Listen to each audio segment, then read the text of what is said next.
السلام عليكم، صبحكم الله بالخير وأهلا وسهلا بالجميع. اليوم راح أتكلم عن ملكة عاشت في بداية حياتها في قصور وحولها الخدم والحشم، وفي آخر حياتها صارت تتنقل من بلد إلى بلد حتى استقرت في شقة صغيرة في القاهرة. حديثي سيكون عن الملكة فريدة زوجة الملك فاروق. بالمناسبة اسمها الحقيقي صافيناز. ولدت عام 1921 وكانت تحب الرسم والقراءة، تعلمت وأتقنت عدة لغات. والدتها كانت على علاقة وثيقة بالملكة نازلي أم الملك فاروق.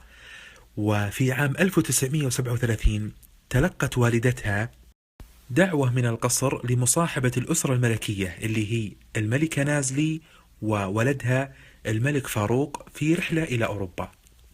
فذهبت صافيناز مع أمها في تلك الرحلة، وكان معهم الحاشية الملكية وأخوات الملك فاروق. في تلك الرحلة تعرف الملك على هذه الفتاة وتعلق بها وصار يتقرب منها، وأطلقت على هذه الرحلة رحلة الحب الملكي. كانت مدة الرحلة 4 أشهر، فيها ولد الحب. انتقل بعد ذلك إلى باريس ولندن ثم عادوا إلى مصر. طبعا صافيناز وأمها رجعوا إلى الإسكندرية، كانوا يسكنون هناك، والملك رجع إلى القاهرة إلى قصره. بعد ذلك توج الملك فاروق ملكا بعدما بلغ السن القانونية، وبعد أسابيع سافر من القاهرة إلى الإسكندرية وزار منزل صافيناز زيارة مفاجئة وخطبها من والدها. طبعا الوالد رفض في البداية. لماذا؟ لأن البنت كانت صغيرة عمرها 16 سنة، والملك أيضا صغير عمره 18 سنة، لكن بعد إلحاح وافق الوالد على الزواج. بعد ذلك الملك فاروق مباشرة غير اسم البنت من صافيناز إلى فريدة، فصارت تعرف بالملكة فريدة. أهدى الملك إلى خطيبته الهدايا الثمينة. بعد ذلك انتقلت فريدة وأمها إلى القاهرة استعدادا لمراسم الزواج. لما وصلوا إلى القاهرة أهداهم الملك هذا القصر علشان تتم فيه مراسم الاستعداد للزواج، وصار يتردد عليهم بشكل مستمر. في عام 1938 ميلادي بدأت مراسم أشهر زواج في ذلك القرن، كما عبرت بذلك بعض الصحف الأجنبية. حضر شيخ الجامع الأزهر مصطفى المراغي وجميع الشخصيات الهامة في الدولة، ثم تم عقد القران، وأعطى الملك لوالد العروس شيك بقيمة 250 ألف دولار في ذلك الوقت. بعد ذلك أطلقت المدفعية الملكية 100 طلقة، ووزعت الهدايا، وبدأت الاحتفالات الشعبية لمدة 3 أيام، وأقام الملك مأدبة للأطفال الفقراء في حديقة الأزبكية. حضرها 5000 طفل، ثم بدأت الهدايا تتوافد على الملك وزوجة الملك اللي هي الملكة فريدة من الملوك والرؤساء. وكتبت عن مراسم الزواج أغلب الصحف الأجنبية والعربية. كان حدث لا ينسى. وهذه صفحة من جريدة الأهرام. أصبحت الملكة فريدة محبوبة من قبل الشعب، وصارت تتقرب منه، وكان لها أنشطة اجتماعية وخيرية، وكان لها زيارات مستمرة للمرضى في المستشفى، حتى لقبت بحبيبة الشعب. صرح الملك فاروق مرة أنه لم يختر الملكة فريدة لجمالها وحسب، وإنما لعقلها وإدراكها وإنسانيتها. عاش في البداية حياة سعيدة وهادئة. بعد فترة بدأت الخلافات بين الملك والملكة. يقال أن الملكة فريدة لم تصبر على حياة المجون والعبث التي كان يحياها الملك مع رفقائه والحاشية، بمعنى أن تصرفات فاروق كانت لا تتوافق مع مبادئ فريدة، وكرهت حياة القصور وما فيها من مفاسد، وصارت في أغلب الأوقات تجلس بمفردها. أيضا كانت تتضايق من تصرفات وتدخلات الملكة نازلي أم الملك فاروق، فبدأت المشاكل تزداد، وحاول الملك أن يهدي الأمور، فأهدى الملكة فريدة عزبة مساحتها 2000 فدان، لكنه لم ينجح في ذلك، لأن فريدة كانت صاحبة مبدأ، وتصرفات فاروق لا تتوافق مع مبادئ فريدة، وكانت دائما تنصح الملك بالابتعاد عن الصحبة السيئة من الحاشية. ازدادت المشاكل شيئا فشيئا فطلبت الطلاق. الملك رفض ذلك مباشرة لأنه كان يحبها، وفي نفس الوقت كانت تكرر الطلب، وفي ذلك تقول: لقد طلبت الطلاق لأني أحب فاروق وأريد أن أحتفظ بذكرياتي الجميلة معه. طبعا قبل إعلان الطلاق حاول الملك أن يضغط على شيخ الأزهر الشيخ المراغي بأن يصدر فتوى تحرم على الملكة فريدة الزواج من بعد الملك فاروق، علشان تعرف إذا تم الزواج لا يمكن أن تتزوج بعد الملك فاروق، فتصرف النية عن هذا الطلب وترجع عن قرارها. إلا أن شيخ الأزهر رفض طلب الملك لأنه لا يتوافق مع أحكام الشريعة الإسلامية. وفي هذا تقول الملكة فريدة: رحم الله الشيخ المراغي، وقف معي في وقت تخلى فيه عني الجميع.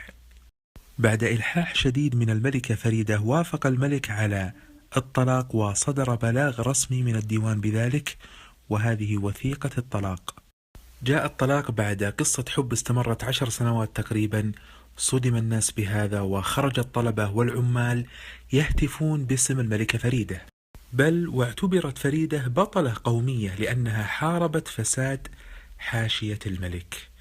يقال أن الملك فاروق بعد توقيع وثيقة الطلاق اختفى عن الأنظار وظل يبكي كالطفل الصغير لأنه كان يحب فريدة.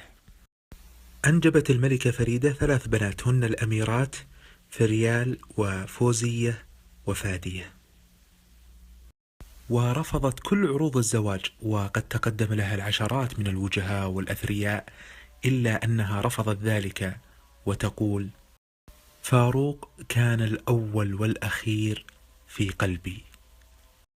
طبعا الملك فاروق تزوج بعد ذلك الملكة نريمان، وأنجبت ولي العهد أحمد فؤاد ابن فاروق. ولما علمت فريدة بخبر قدوم ولي العهد أرسلت مباشرة إلى الملك فاروق هذه الرسالة التي تقول فيها: حضرة صاحب الجلالة الملك فاروق، إنني لسعيدة جدا بأن أعز أمانيكم قد استجيبت، فأقدم إلى جلالتكم أخلص التهاني، وأسأل الله أن يبارك في ولدكم وأن يجعل منه أميرا عظيما. صافناز ذو الفقار، اللي هي الملكة فريدة. فرد عليها الملك مباشرة: تلقيت بغاية التأثر برقيتك البالغة الرقة، وإنني إذ أشكرك خالص الشكر. علشان تصير الصورة واضحة، هذا الملك فاروق تزوج المرة الأولى الملكة فريدة وأنجبت الأميرة فريال، الأميرة فوزية، الأميرة فادية. بعد الطلاق تزوج الملكة ناريمان وأنجبت ولي العهد الملك أحمد فؤاد. هذه أسرة الملك فاروق. في عام 1952 ميلادي تم الانقلاب على الملك فاروق، وانتهى حكم الأسرة العلوية في مصر، وخرج الملك من مصر وعاش في المنفى.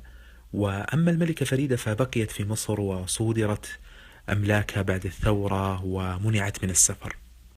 بقيت في مصر حتى بداية الستينات ميلادي، ثم قررت السفر بعد أن سمح لها إلى بيروت، ومنها زارت المملكة العربية السعودية، وأكرمها الملك فيصل. وأثناء زيارتها للسعودية صادف زواج الملك عبد الله الأمير عبد الله في ذلك الوقت، وحضرت هذا الزواج. بعد ذلك قررت السفر إلى سويسرا لرؤية بناتها اللي انقطعت عنهم 10 سنوات، فريال وفادية وفوزية.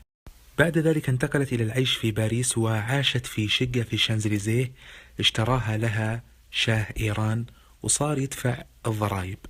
بسبب التكاليف المرتفعة للعيش في فرنسا والضرائب ما قدرت أنها تستمر في الحياة هناك، فرجعت إلى مصر، وذلك عام 1982 ميلادي، وسكنت في شقة صغيرة في حي المعادي بالقاهرة، وصارت الدولة تصرف لها معاش شهري عبارة عن 400 جنيه مصري فقط. عاشت في هذه الشقة الصغيرة وتوفيت بسبب سرطان في الدم عام 1988 ميلادي.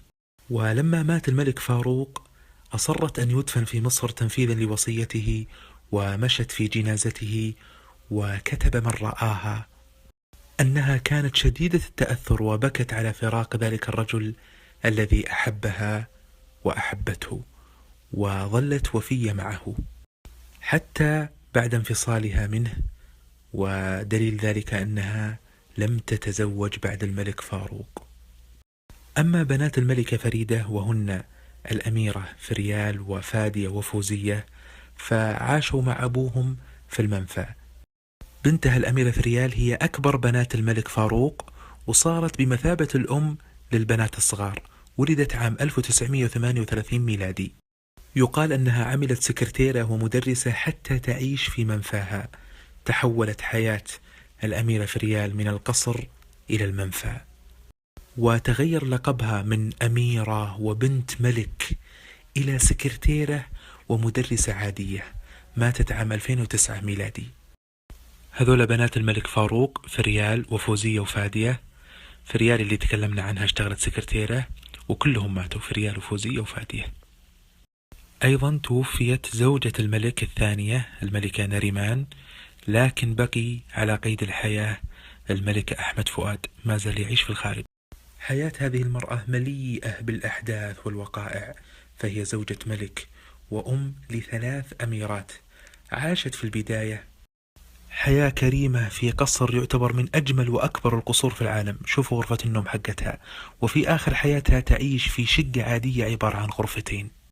هذه جولة سريعة ومختصرة مع حياة هذه المرأة.